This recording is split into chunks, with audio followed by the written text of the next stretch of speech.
Hoy, nene! Saan ka pupunta at ganyan ang ayos mo? Nay, kita niyo namang naka-uniforme ako, di ba?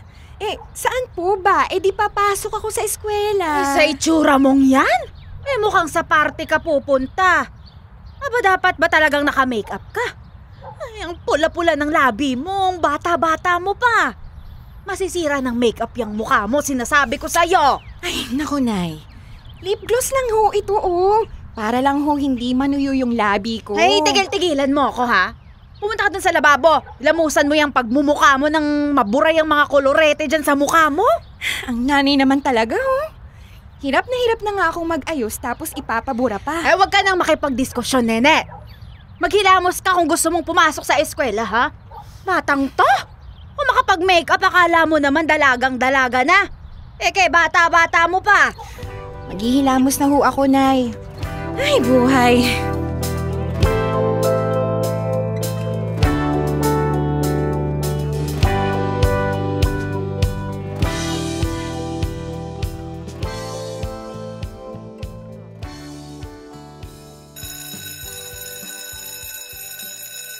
Narinig mo naman siguro yung bell. Tapos na ang recess. Isa pa, ang init-init dito sa banyo. Lumabas na tayo, baka malate pa tayo sa klase. Sandali na nga lang nga. Papantayin ko lang itong kilay ko, Ay, mas makapal itong kanan. Wait lang. Diba, pinaghilamos ka na ng nanay mo bago ka pumasok? Bakit nag-aayos ka na naman? Siyempre, para pretty ako. Maghihilamos na lang ulit ako bago umuwi. Pinapagod mo lang yung sarili mo. Bilisan mo na dyan, malilate na tayo.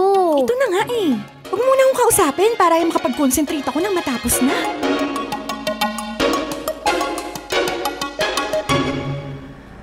Ay, salamat. Uwian na ulit. Grabe ka. Ang sarap na naman ng tulog mo kanina. Buti di ka nahuli ni ma'am. Malabo na ang mga mata nun. Saka sa likod ako umupo para, alam mo yun, madaling sumimple. Alam mo ikaw, subukan mo kayo makinig ka sa klase.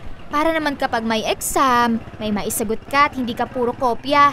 Sige ka, kapag may binagsak ka na namang subject, ipapatawag na naman si Aling Conching. At wag mo nang i-wish yan, friend. Let's hope for the best.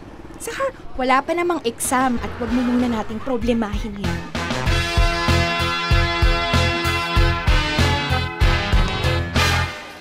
Ne, napapansin ko, lagi kang sumasama sa barkada nila Loida. Masaya kaya sila kasama. Alam mo, mag-join ka sa amin minsan. Ayoko nga. Kung ako sa'yo, Nene, huwag kang nagsasasama sa kanila. Bad influence yung mga yan. Hindi naman Anong hindi? Lagi nga nasa principal's office yung mga yan. Last week, nahuling nagyoyosi. Nung isang araw, nag-shoplift sa school bookstore. Baka madamay ka pa sa mga yan. Alam mo, Sheena, dare lang nila yun. Hindi naman seryoso. Masyado lang siniseryoso ng school natin. Bahala ka, Nene. Basta sinabihan na kita. Walang sisihan, Huwag kang mag-alala, promise. Nag-i-enjoy lang talaga ako kasama nila.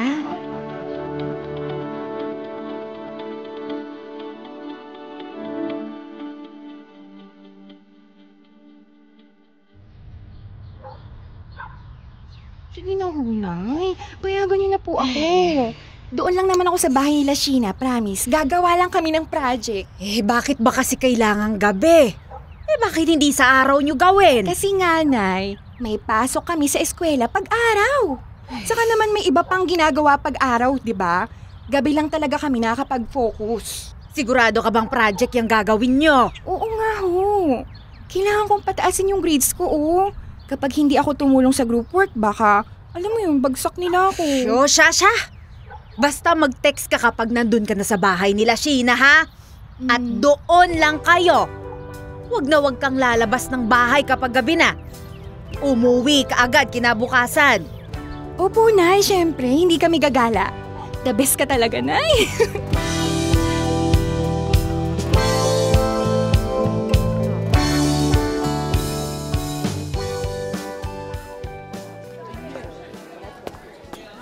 Uy, Akla, bakit ang laki ng bag mo? Pinalahis ka na ba ni Aling Conching? Shh! Hindi kasi ako uuwi sa amin mamaya. Mag-overnight ako kasama nila Loida. Ha? Pinayagan ka ng nanay mo? Oo! Siyempre, ako pa ba? Ay naku, Nene. Kilala kita. Nagsinungaling ka na naman, Secret. Basta wag mo akong maidamay-damay dyan sa kalokohan mo, ha? Quiet ka na dyan, friend. Alam mo, be happy ka na lang for me. Ay, naku, nene. Ginamit mo pangalan ko, no?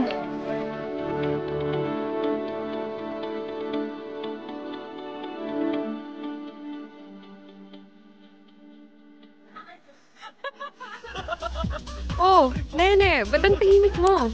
Hindi naman. Nahihiya ka ba? Medyo. Ay, may alam ako para mabawasan ng hiya. Eto, inumin mo. Masarap yan. Okay lang ba talaga sa akin to? Okay lang nga. Try mo lang. Isang lagok. Ang sarap nga. Diba? Oh. Sabi ko sa'yo eh. Alam mo, Lloyda, ayun mo, sino yung lalaking naka-gray na shirt? Si Dale? Bakit? Type mo? Kanina pa kasi nakatingin sa akin. Nakaka-conscious kaya. Type ka kasi. Shot ka lang para pag nilapitan ka, hindi kayo masyadong magkakahiyaan. Ay, naku, Lloyda, baka marinig ka niya. Uy, nagwa-blush ka. Tinamaan ka na ba ng iniinom mo? O tinatamaan ka na kay Dale?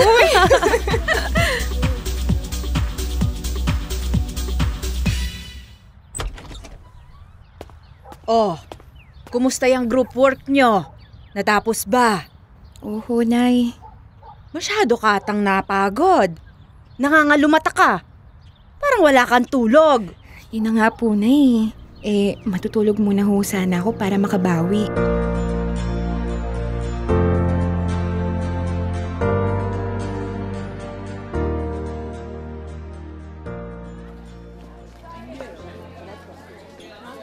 Oh, sino naman yung ka-text mo at hanggang langit ang ngiti mo? Sino pa ba? Siyempre yung boyfriend ko. Tama bang dinig ko? Boyfriend? May boyfriend ka na, Nene? Ito naman, kung makareact, kala mo. Parang ang laki ng kasalanan ko bigla sa'yo. Nene, ang bata mo pa para mag-boyfriend. Alam mo, Sheena, parang kang nanay ko. Minsan parang konsensya ko. Saan mo naman nakilala yung boyfriend mo? Diba? Nag-overnight kami ni Lloyda. Doon. Alam mo kasi ang cute-cute niya eh. May dimples. Di lang pangalan. Nakakaloka ka, Lloyda. Imbis na pag-aaral inaatupag mo, nakuha mo pa mag-boyfriend. Hirap ka na nga makapasa sa mga subjects. Ay, ewan ko sa'yo.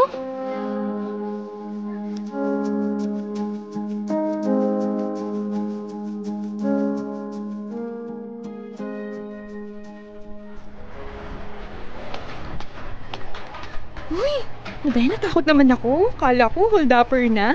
Bakit? Totoo naman ah. Magdanakaw ako. Magdanakaw ng puso mo. Naku, tigil-tigilan mo ako, Dale ha. Ang aga-aga. Sus, tigilan daw pero kinikilig naman. Alam mo, ang aga mo talaga. Papasok pa lang ako sa eskwela eh. Naku, huwag ka nang pumasok. Tambay na lang tayo sa amin. Wala namang tao dun eh. Ano namang gagawin natin sa inyo? Alam mo na, tatambay. Tambay lang ha. Baka mamaya. Oo nga, tatambay lang tayo.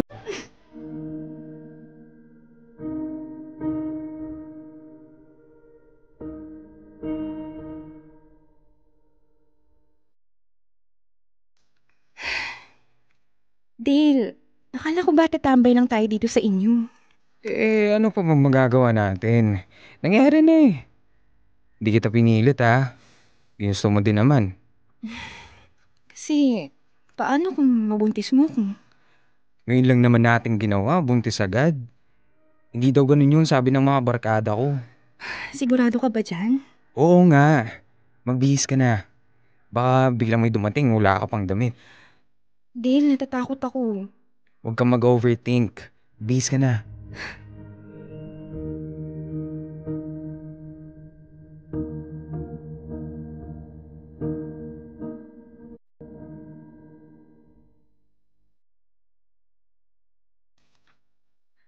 Ano? Ayan na nga bang sinasabi ko, Nene? Anong ginawa mo? 16 anyos ka pa lang. Anong alam mo sa pagiging ina? Nay, patawad ho.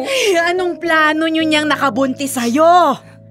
Hindi ko nga kilala yan kung sino man yung Poncio Pilatong yan. Papanindigan naman daw niya ho itong dinadala ko eh. Ang gusto ho niya magsama na daw po kami. At saan naman daw kayo titira, ha, Aber? Doon daw ho sa kanila.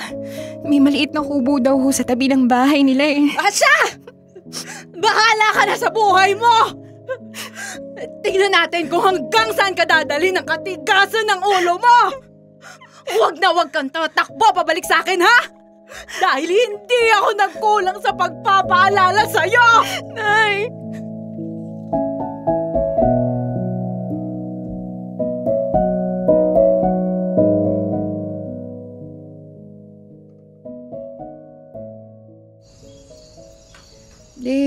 Naglalaway ako. Gusto ko ng suha. Suha? Ang mahal nun.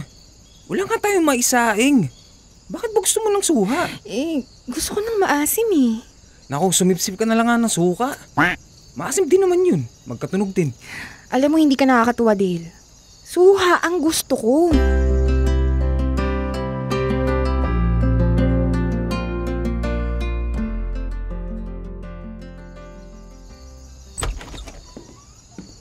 Buti naman at dumating ka na. Kanina pa sumasakit yung tiyan ko. Hindi ko alam kung dahil ba sa mga sipa ng bata to o dahil sa gutom na. Ito. May dala akong 1 kilong bigas at saka 1 latang sardinas. Ilang kinaya kong bilhin sa pagbabarger doon sa terminal ng jeep Magkalaman lang yung tiyan ko, okay na.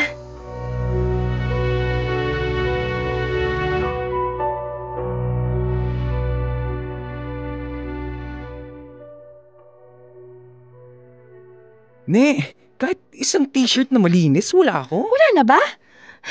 Sorry, Dale Hindi kasi ako marunong maglabay Naku, baka kailangan mo pag-aralan kasi magkakanak na tayo.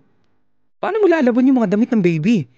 Hindi mo naman pwedeng iasa sa akin pati ang gawaing bahay at dumidiskarte ako ng pagkain natin araw-araw. At saka magwalis-walis ka din naman paminsan-minsan. Mas maalikabok po yung kubo natin kaysa sa kalsada Oo na. Pag-aaralan ko na. Pag hindi na masyadong masama yung pakiramdam ko.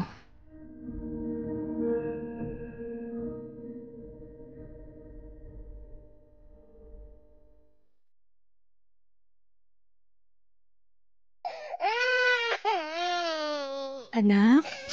Anak? Nagugutom ka ba? Wala pang tatay. Ito munang sabaw ng sinaing. Hayaan mo na at kapag kumita si tatay ng kahit konti, bili tayo ng gatas mo.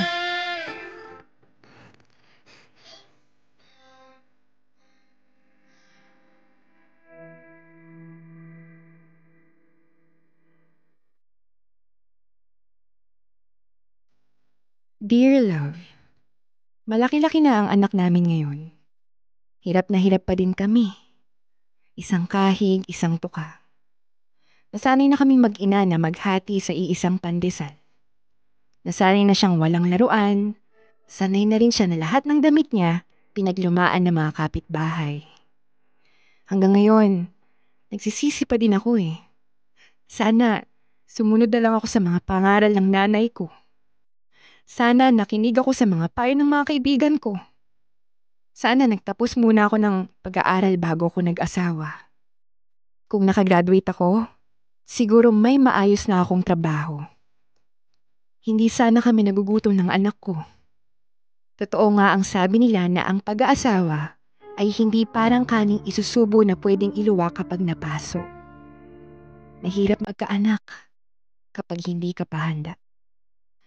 Nakakatakot harapin ang bukas kung alam mong walang-wala ka na. Pero sa kabila ng lahat ng mga pinagdadaanan ko, kapag tinititigan ko ang mukha ng anak ko, nakakaramdam ako ng lakas. Nanay ako, at dahil nanay na ako, kakayanin ko ang lahat para sa anak ko.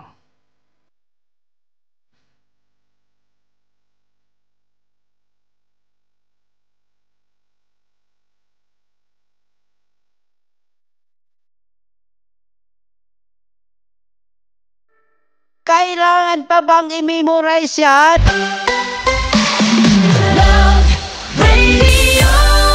Basic!